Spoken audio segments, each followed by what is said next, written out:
دو نفر کشتی میکنه، من یک نفرگیری میکنم. در بین درست است، یک ویسال خاص است، یک ویسال میشه، تایمر قید میشه.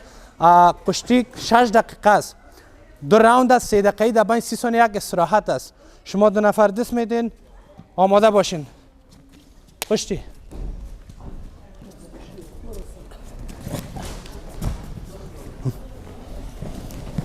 دو امتیاز 4 امتیاز گرفت. متوجه هستین؟ یکیشان 2 امتیاز دیگه تا داد، 2 امتیاز گرفت، 4 امتیاز گرفت. دیگه حالا امتیاز نگرفت، این حالا 2 امتیاز گرفت. اگر ایمیشان پایش در توشک میخورد 2 امتیاز میگرفت و دیگه هم که میبرد 2 امتیاز دیگه 4 میشد. این که در حالت بلند بود 2 امتیاز گرفت.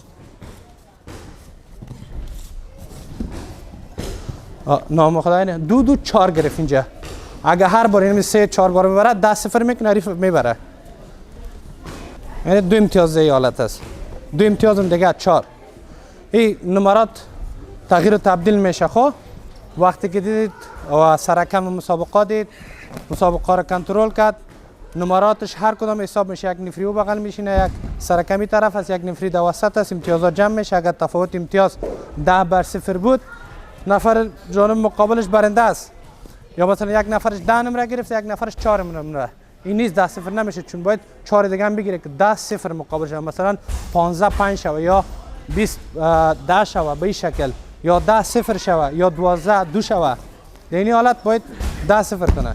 این تکنیک ها نام خدا خوب رد بدل میکنن. یک تایم استراحت. نام خدا خوب همگیش کشتی کرد، اردوش خوب کشتی کرد، مشکل نداره.